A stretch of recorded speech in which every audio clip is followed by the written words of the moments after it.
네, 성도 여러분 안녕하십니까? 네, 나들이 가기가 참 좋은 계절이 되었습니다.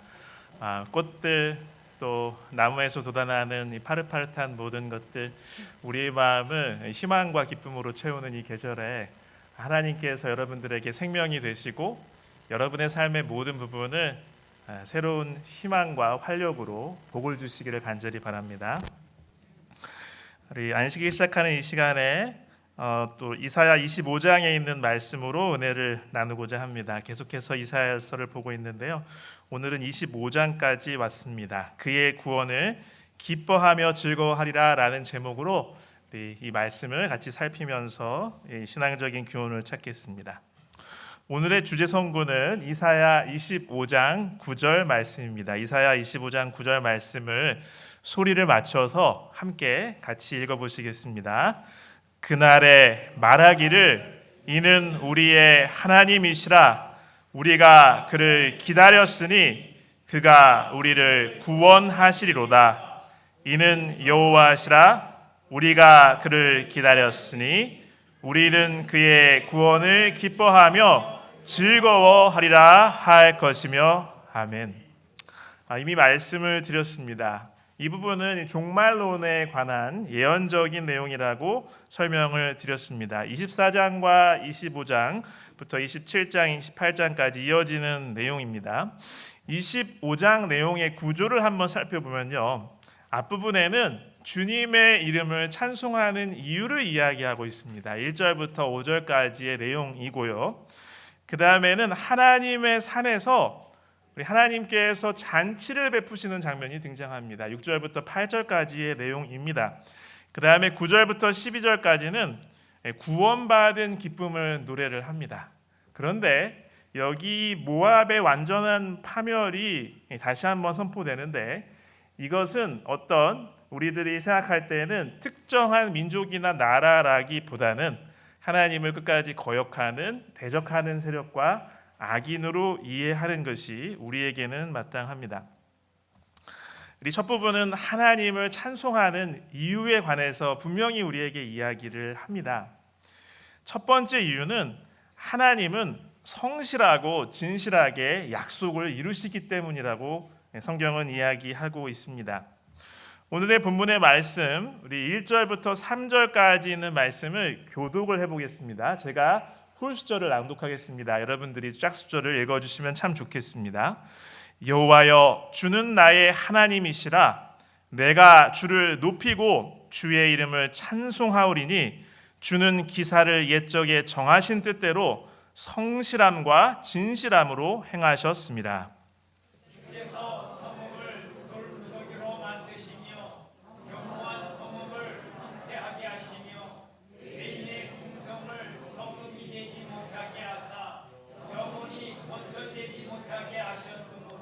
강한 민족이 주를 영화롭게 하며 포악한 나라들의 성읍이 주를 경외하리이다. 아멘.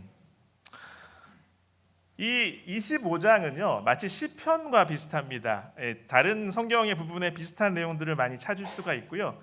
그리고 종말에 있을 사건에 관한 예언 부분이 나와 있습니다. 여기 이 이사야는 이 계시를 통해서 하나님을 찬송을 하는데요. 하나님을 찬송하는 첫 번째 이유는 주는 기사를 옛적에 정하신 뜻대로 성실함과 진실함으로 이루시기 때문에 행하시기 때문이라고 이야기합니다. 그러면서 뒤에 이야기하는 것은 하나님을 적대하는 세력의 완전한 멸망을 선포합니다.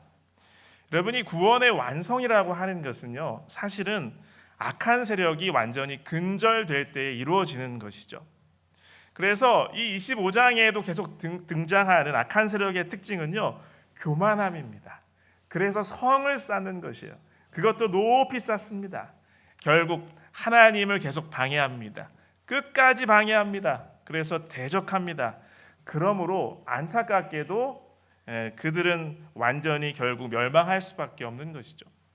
그래서 지금 유다라든지 하나님의 신실한 백성들을 괴롭히고 압제하던 그 강한 세력, 그 열방은 강한 민족은 결국 완전한 패망으로서 하나님을 영화롭게 할 것이다라고 이렇게 이야기를 하고 있는 것입니다. 여러분, 하나님께서는 약속을 반드시 이루시는 분이심을 다시 한번 기억하게 되시기를 간절히 바랍니다. 여기 열왕기상 8장 56절에는 여호와를 찬송할지로다 그가 말씀하신 대로 그의 백성 이스라엘에게 태평을 주셨으니 그 종 모세를 통하여 무릇 말씀하신 그 모든 좋은 약속이 하나도 이루어지지 아니함이 없도다 라고 이야기하고 있습니다. 하나님께서 예고하신 것들은 다 성취되었습니다. 그리고 이루어지고 있습니다. 앞으로도 이루어질 것을 믿으시기를 간절히 바랍니다. 마태복음 5장 18절 말씀을 우리는 기억합니다. 같이 한번 읽어보시겠습니다. 진실로 너희에게 이르노니 천지가 없어지기 전에는 율법의 1.1획도 결코 없어지지 아니하고 다 이루리라. 아멘. 하나님의 말씀은 그 말씀이 주어진 뜻이 있는 것이죠. 그래서 그 말씀에 담겨있는 하나님의 의도를 반드시 이룰 것이라고 예수님께서 장담하신 것입니다. 요즘에 여러분 아시다시피 이제 우리 목회부에서는 대신반 기간을 보내고 있습니다. 그래서 세대별로 어린이부터 대학생 청년까지, 그 다음에 우리 성도님들 중에서 70세 이상의 어르신, 원로 집사, 원로 장로님 가정을 이렇게 뵙고 있는데요. 사실 저는 이렇게 담임 목사님 모시고 이렇게 한 분 한 분 찾아뵙고 혹은 같이 만나서 이야기하면서 기도하면서 제가 얼마나 큰 감동을 많이 받게 되는지 모릅니다. 그래서 제가 이렇게 이런 자리에 나와서 존경하는 성도님이라고 말씀드릴 때 그것은 인사말이 아닙니다. 이렇게 여러분 한 분의 한 분의 삶을 이렇게 전해 듣고 만나 보면 정말로 존경심이 많이 드는 것입니다. 최근에는 어떤 한 집사님으로부터 한 이야기를 듣게 되었는데요. 굉장히 저의 마음에 남아서 지금도 큰 울림을 주고 있습니다. 약 17년 전이었어요. 어떤 한 남자분이 마석으로 이사를 오게 되었습니다. 꼭 여자 같은 이름을 가진 어떤 남자분이었어요. 그런데 그는 젊었을 때는 일반 교회에 장로교회였을 것 같은데 청년회장까지 했다고 합니다. 그런데 현재로서는 그 당시 신앙생활을 잘 못하는 분이었어요. 비닐하우스를 이렇게 농사를 하시던 분이었는데 말기 암 환자였습니다. 그래서 이렇게 장루라고 하죠. 이렇게 용변을 별도로 이렇게 튜브 같은 거 설치해서 이렇게 해결을 해야 되는 그런 분이었죠. 그런데 마침 그 비슷한 시기에 우리 교회 다니시는 집사님이 그 이웃으로 이사를 오게 된 것이었습니다. 그래서 이렇게 이래저래해서 이웃이기 때문에 이렇게 교류를 하게 되었는데 교류를 하면서 이분이 그랬다는 거예요. 예전에 인근 진접에서 하우스 농사를 똑같이 하셨었는데 그때 이렇게 농사는 혼자서 못 하잖아요. 이런저런 일을 이제 일꾼들을 이렇게 모집해가지고 같이 이렇게 돈을 줘가면서 일을 해야 되는데 그때 만났던 어떤 한 분이 다른 분과 다르게 너무나 성실하고 너무나 착하게 너무나 열심히 일을 해주시더라는 겁니다. 그래가지고 나이가 많아서 이렇게 친하게 이렇게 지내면서 형님이라고 불렀대요. 그러면서 이런저런 이야기를 하는데 그분이 교회를 다니시는 걸 알게 되었어요. 그래서 이분이 지금 말씀드린 이사 온 이분이 나도 교회를 간다면 저분이 형님이 다니는 교회에 가야겠다 생각을 했대요. 근데 이게 더 교류를 하다 보니까 그분이 다니는 교회가 어디예요? 안식일 교회, 재림교회라고 하는 것입니다. 근데 이분이 예전에 교회를 다녔기 때문에 거기 이단 교회인데 이렇게 생각이 되면서 가지 말아야겠다 이렇게 생각을 했었는데 그 이후에 마석으로 이사 왔는데 마침 이웃에 또 우리 교인이 있다라고 하는 것입니다. 그래서 이게 친근하게 이제 교류를 하던 중에 많은 이야기를 하게 되었고 신앙의 이야기도 하게 되었대요. 그러다가 이분이 그 집사님에게 집사님, 저는 성경의 내용이 참 다 좋은데 이 욥기는 좀 성경에서 빠졌으면 좋겠어요 이렇게 얘기를 했대요. 이해가 안 된다고. 그때에 이 집사님이 자기가 정말 인생까지 포기할 만큼 어려웠던 경험을 이야기하면서 그때 이 욥기를 깊이 이해하게 되었습니다. 그랬더니 이제 그래서야 이분이 그렇군요. 욥기가 필요하네요. 이렇게 이야기를 했답니다. 그래서 친분을 통해서 우리 교회에서 침례를 받게 되었는데 말기 암 환자이기 때문에 약식 침례를 받을 수밖에 없었대요. 그런데 이게 교류를 계속 해보다 보니까 이분의 그 당시 두 딸이 아주 똑똑해 보이는 두 딸이 있었고 사모님이 계셨다는 것입니다. 그래서 이분을 인도한 집사님이 이렇게 대화를 하는 중에 이 남자분이 뭐라 그랬냐면, 이게 어차피 삶이 얼마 남지 않았는데 내가 죽기 전에 꼭 한 명을 예수님께 인도하고 싶다라고 하셨대요. 그러니까 이분이 또 용기를 주기 위해서 또 그 가족들이 생각나서 아이고 한 명은 3명을 인도해야죠 이렇게 얘기를 했대요. 왜냐하면 딸이 몇 명? 2명이고 아내가 있으니까. 그렇게 해서 시간이 이렇게 좀 지났는데 병은 점점 조금씩 악화되고 그러다가 다리가 골절된 것입니다. 근처에 갔더니 일반적인 환자라면 뭐 당연히 수술을 해줄 수 있지만 지금 몸 상태가 너무나 안 좋으니까 못 받겠습니다 그러더래요. 그래서 이 집사님이 어디로 소개를 해줬겠어요? 병원을 삼육병원에 소개를 해줬어요. 삼육병원에 소개해줬는데 말기 암 환자인데 다리가 부러졌으니까 정형외과 병동에 간 것입니다. 그래서 거기서 치료를 잘 받으시고 안타깝게도 병세가 악화되어서 거기서 돌아가셨어요. 그래서 그때 우리 교회 담임 목사님하고 가서 같이 기도도 해주시고 하셨다는 거예요. 그런데 이 집사님이 관심을 가지고 계속 봤는데 이분이 이 마석교회 성도님이 그곳에 가서 얼마나 열심히 전도를 하시는지, 정형외과 병동에 있는 환자들을 이렇게 전도를 하시는데 정말 열심히 전도를 하더라는 거죠. 그래서 그 6개월 동안에 환자 2분이 이분한테 이렇게 인도를 받아가지고 침례를 받은 것입니다.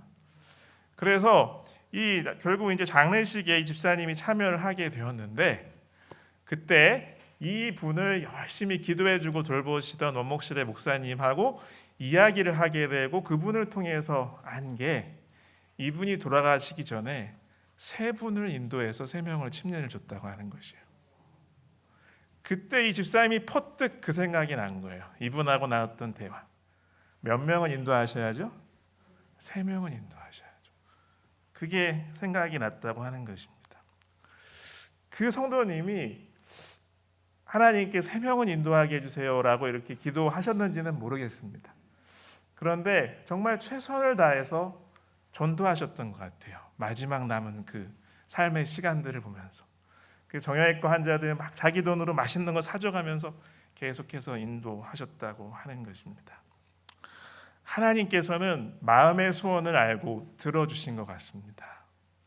여러분, 우리 하나님께서는 찬송할 이유를 가지고 계신 분입니다. 여러분의 삶에도 하나님의 약속이 있다면 하나님 그 약속을 반드시 이루실 것을 믿게 되시기를 간절히 바랍니다. 2번째 찬송할 이유에 대해서 이야기합니다. 그것은 바로 하나님은 환난당한 가난한 자의 요새이시다는 것이에요. 여기 4절과 5절에 있는 말씀인데요. 우리 남자분들 성도님들이 같이 한번 읽어보겠습니다. 같이 읽으실까요?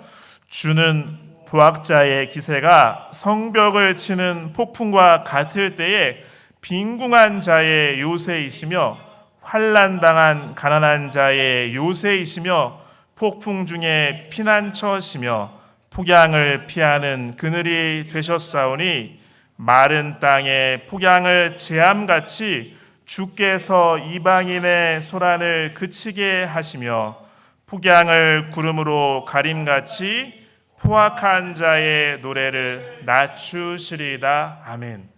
하나님을 신실히 따르는 백성들에게 때로는 폭풍과 같은 그리고 폭양과 같은 환난이 닥쳐오는 것이죠.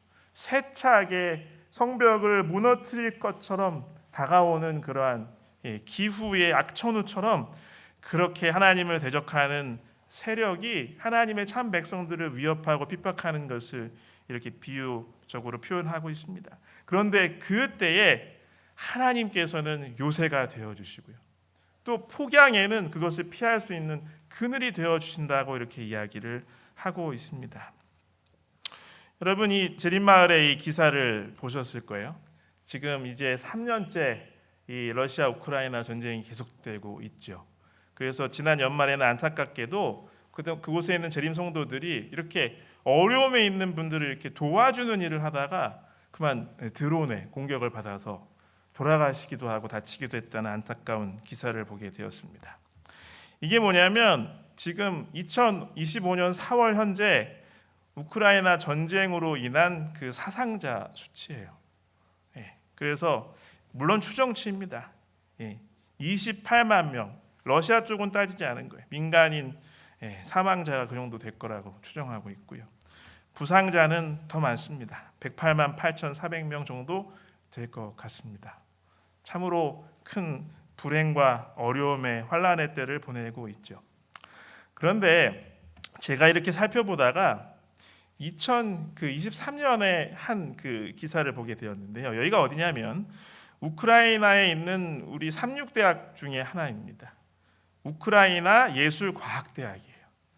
그런데 지난 2년 전에 우리 삼육대학교에서 삼육대학교 다른 국제적인 그 삼육대학교에서 모이는 무슨 행사가 있었습니다.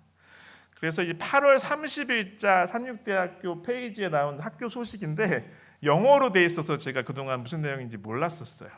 내용은 이렇습니다. 우크라이나 예술과학대학이 한국에 있는 삼육대학교에서 8번째 기적을 경험했다고 하는 것입니다.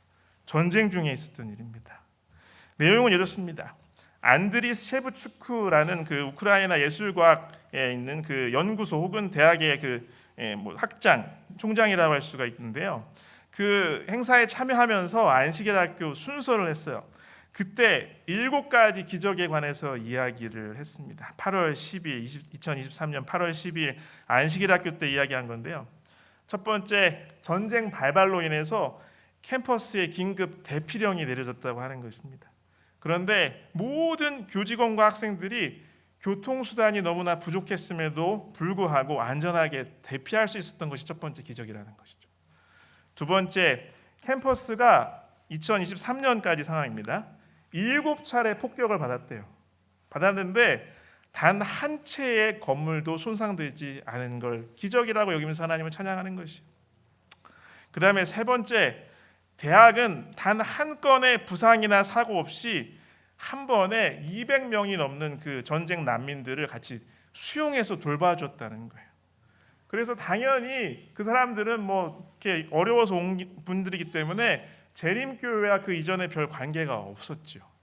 그런데 그 중에 그들이 그곳에서 피난 생활을 하면서 이 난민들이 신앙을 받아들이고 재림 신앙을 받아들이는 일이 벌어졌다고 하는 것이에요. 이것이 세 번째 기적이라고 했습니다. 네 번째 기적은 2023년 3월 10일에 러시아군이 그 캠퍼스를 점령한 거예요. 그런데 그때에도 너무 감사하게 모두 안전하게 다 대피할 수가 있었다는 거예요. 다섯 번째, 그래서 러시아군이 이곳저곳 곳에 있으면서 이제 파괴도 하고 막 그렇게 했는데 캠퍼스 시설과 장비를 다 파괴해서 컴퓨터도 많이 파괴했다는 거예요. 그런데 건물, 그다음에 이 운영하는 데 필요한 주된 자료, 데이터가 손상되지 않았대요. 그래서 이것이 다섯 번째 기적이라고 하나님 찬양하는 것입니다. 여섯 번째, 돌아왔을 때 이 대학교에서 너무나 감사하게도 전기, 수도, 조리 시설 그런 부분이 정말 빨리 복구할 수 있었다는 것이에요. 그 다음에 일곱 번째 기적은 전쟁 발발로 인해서 대피했던 모든 학생들이 다 무사하게 아무도 부상이나 이런 사망 이런 게 없이 귀환할 수 있어서 하나님을 찬양한다고 하는 것입니다. 그래서 전쟁이라는 특별한 아주 위급한 상황 속에서도 186명의 학생이 졸업할 수가 있었고 200명의 신입생이 들어왔고 1000명이 넘는 학생이 그 다음 학기에 수업을 하기 위해서 등록할 수가 있었대요. 그러면서 안식일 학교 시간에 이렇게 얘기를 했답니다. 시설을 다 복구하기는 했지만 이제 곧 8월 달이니까 새 학기를 시작해야 되는데 아까 뭐를 파괴했다 했어요? 컴퓨터가 다 파괴된 거예요. 그래서 그거를 다시 아무래도 구입을 해야 될 것 같은데 3만 달러의 이 돈이 자금이 필요하다고 그랬어요. 그 이야기를 했더니 그래서 그것을 위해서 또 다른 기적을 위해서 기도합니다라고 했더니 듣고 있던 그 예배 그 모임에 참석했던 안식일 학교에 참석했던 어떤 장로님이 제가 먼저 후원을 하겠습니다 이렇게 했고 그 다음에 우리 카카오톡을 가지고 그 소식을 막 날랐대요. 그런데 놀랍게 삼육대학교 교수님들 또 지인들 재림교인들이 얼른 이렇게 후원을 약속하고 이 후원금을 해가지고 얼마가 모아졌냐면 4만 달러가 모아졌는데 하루 만에 모아졌답니다. 그래서 이렇게 그 총장님이 하나님께서 기도에 응답해 주실 것이라고 확신했지만 이렇게 빨리 응답해 주실 줄은 몰랐습니다. 그러면서 이렇게 사진을 찍은 장면이 나와 있더라고요. 참으로 환난당한 가난한 자에게 요새와 또 피난처가 되어주시는 하나님을 체험한 귀중한 사례라고 생각이 됩니다. 하나님은 우리가 가난하고 어려울 때 우리의 피할 곳이 되시는 분이심을 인하여 하나님을 찬양합니다. 시편 37편 24절에 있는 말씀이죠. 이제 여자분들과 같이 한번 읽어볼까요? 그는 넘어지나 아주 엎드러지지 아니함은 여호와께서 그의 손으로 붙드심이로다. 아멘. 우리가 이 땅에서는 다칠 수도 있고 아플 수도 있고 또 모든 사람이 그러하듯이 목숨을 잃을 수도 있습니다. 그러나 주님께서 우리를 붙들어 주심으로 아주 엎드러지지 않음을 우리는 알고 있습니다. 하나님의 놀라운 구원의 약속과 영생을 인하여 하나님을 찬양합니다. 그래서 같은 시편 37편에는 뒤에서 이렇게 이야기하고 있어요. 27절로 29절 악에서 떠나 선을 행하라 그리하면 영원히 살리니. 하나님께서 인정하시는 하나님과 친한 선을 행하면 의인으로 살면 영원히 살리니 여호와께서 정의를 사랑하시고 그의 성도를 버리지 아니하심이로다. 그들은 영원히 보호를 받으나 악인의 자손은 끊어지리로다. 의인이 땅을 차지하며 거기서 영원히 살리로다. 아멘. 그 의인이 차지하는 그 땅, 의인의 땅은 어디입니까? 네, 새하늘과 새 땅인 것입니다. 우리 그곳에 다 가게 되시길 간절히 바랍니다. 세 번째 하나님을 찬송할 이유, 그것은 하나님은 가장 좋은 것을 주시고 사망을 멸하시기 때문이라고 이야기하고 있습니다. 여기 6절부터 8절까지 있는 말씀을 제가 읽겠습니다. 오늘 본문 이사야 25장 6절로 8절인데요. 만군의 여호와께서 이 산에서 만민을 위하여 기름진 것과 오래 저장하였던 포도주로 연회를 베푸시리니 곧 골수가 가득한 기름진 것과 오래 저장하였던 맑은 포도주로 하실 것이며 또 이 산에서 모든 민족의 얼굴을 가린 가리개와 열방 위에 덮인 덮개를 제하시며 사망을 영원히 멸하실 것이라. 주 여호와께서 모든 얼굴에서 눈물을 씻기시며 자기 백성의 수치를 온 천하에서 제하시리라. 여호와께서 이같이 말씀하셨느니라. 아멘. 여기 기름진 것과 오래 저장하였던 맑은 포도주, 이 가장 정성스럽게 준비한 잔치를 하나님의 백성에게 준비해서 펼쳐주시는 것을 의미합니다. 그리고 이것은요, 지난번에도 말씀드렸지만 이사야가 굉장히 운율과 이런 그 어떤 시적인 그러한 그 기법을 통해서 많이 기록이 되어 있는데요, 발음이 굉장히 비슷한 부분입니다. 그래서 이 부분이 미시테 쉐마림, 미시테 쉐마림 이렇게 돼 있어요. 그래서 계속 비슷한 단어들이 이렇게 연속이 되는 것이죠. 여기 이 말씀은 바로 종말의 시간에 성취될 것인데, 그래서 이 평행절을 많이 가지고 있습니다.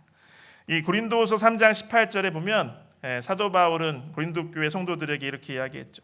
우리가 다 수건을 벗은 얼굴로 거울을 보는 것 같이 주의 영광을 보매 그와 같은 형상으로 변화하여 영광에서 영광에 이르니 곧 주의 영으로 말미암음이니라.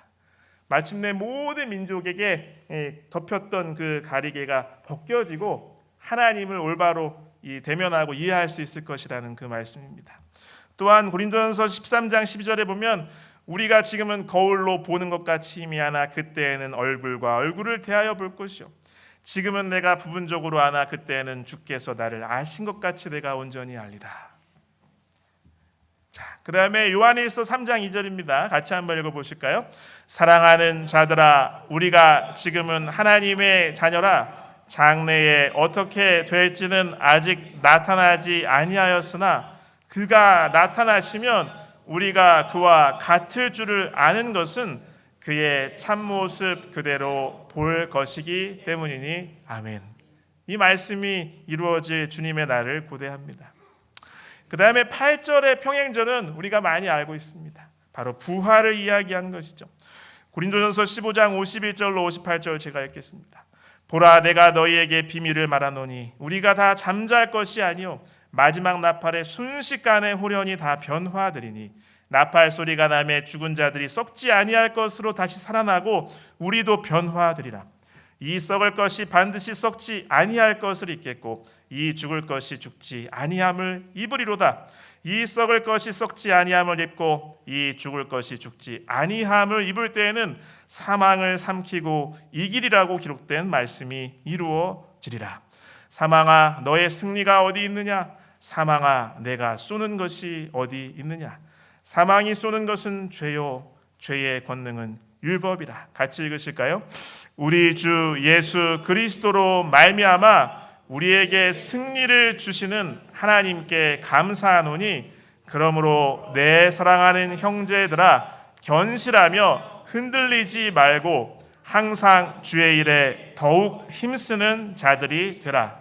이는 너희 수고가 주 안에서 헛되지 않은 줄 알미라. 아멘.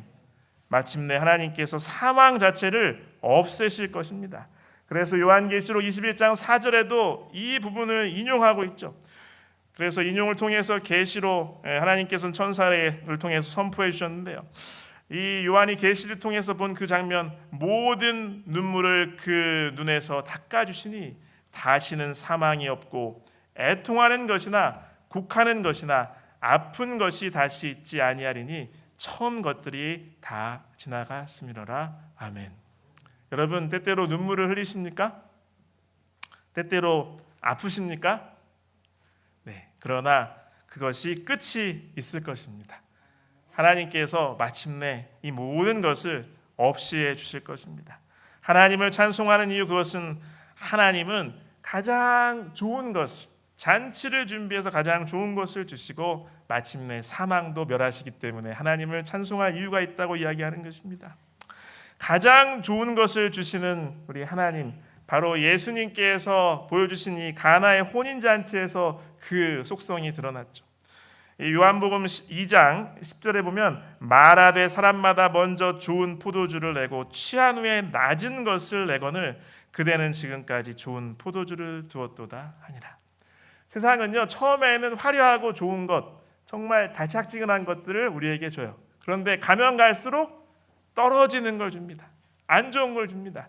그러나 우리 주님께서 주시는 것은 가장 좋은 것을 그 다음에 더 나중에 주시는 것이에요. 그런 분이 예수님이십니다. 주님께서 더 좋은 것을 주실 것을 믿고 그렇게 주님과 더 동행하시는 이 계절이 되시길 간절히 바랍니다. 여기 요한복음 11장 23절로 27절, 이 마르다의 고백, 그 체험이 우리의 믿음의 고백이 되기를 원합니다. 제가 읽겠습니다. 예수께서 이르시되 내 오라비가 다시 살아나리라. 마르다가 이르되 마지막 날 부활 때에는 다시 살아날 줄을 내가 아나이다. 예수께서 이르시되 나는 부활이요 생명이니 나를 믿는 자는 죽어도 살겠고 무릇 살아서 나를 믿는 자는 영원히 죽지 아니하리니 이것을 내가 믿느냐? 이르되 주여 그러하여다. 주는 그리스도시요 세상에 오시는 하나님의 아들이신 줄 내가 믿나이다. 아멘. 우리도 마르다처럼 마지막 날 부활에 사망을 없이 하실 그 주님의 권능으로 다시 살아날 것을 믿나이다 하는 고백 속에 살게 되시기를 간절히 바랍니다.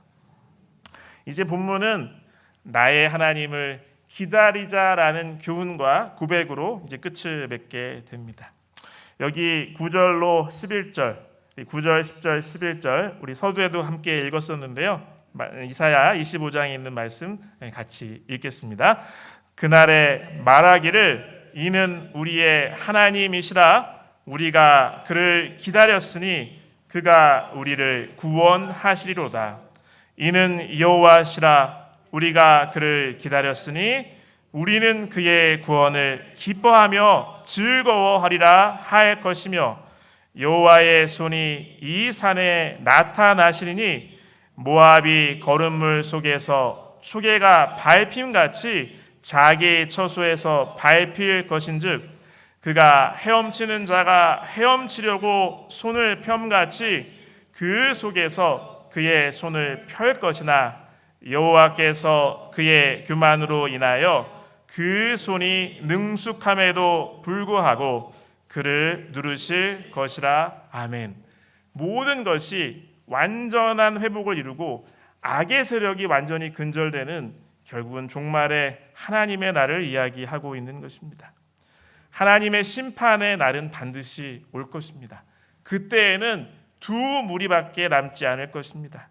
두 운명을 맞이할 수밖에 없는 것이죠. 25장에 보면요, 구원받는 무리는요 빈궁한 자입니다. 특별히 경제적인 그런 형편이라기보다는 마음이 가난한 사람들입니다. 환난당한 가난한 자예요. 그에 반해서 멸망하는 무리는 견고한 성읍이 있습니다. 외인의 궁성이라고 이야기합니다. 그리고 그 성과 대비되는 하나님이 계신 곳은 산입니다. 그러나 사람들은 인위적으로 자기의 이 교만심을 높이는 성과 축대와 이런 성읍을 건설하는 것이죠. 그들은 멸망하는 무리 강한 민족입니다. 포악한 나라들입니다. 그런데 구원받는 무리는 자기 백성이라고 일컫습니다.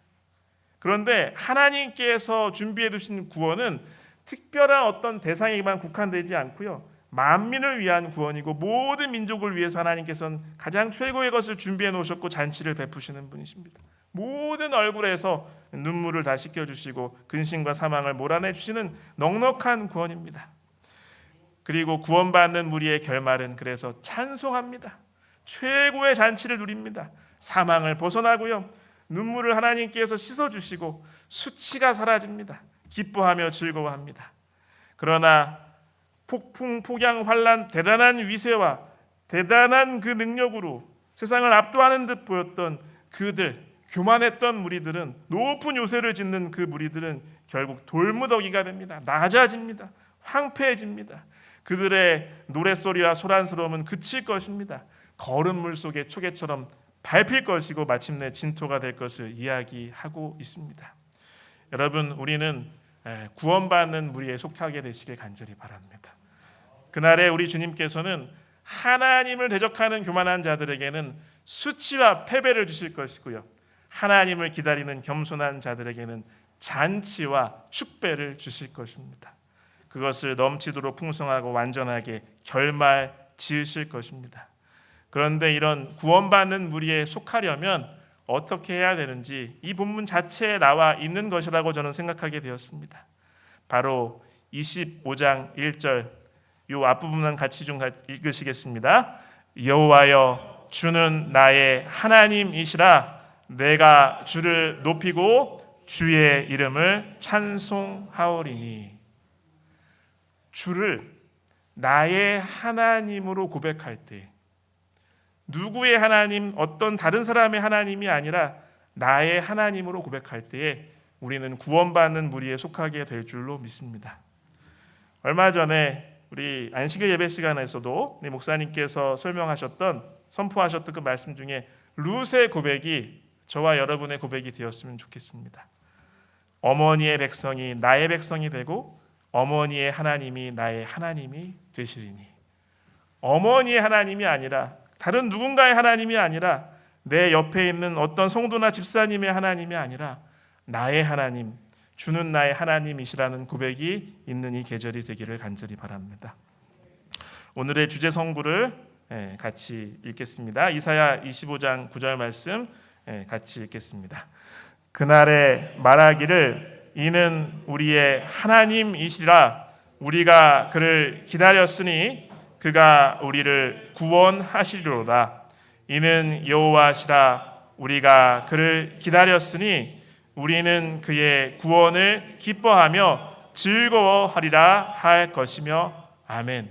결국 우리의 믿음은 기다림으로 드러나게 됩니다.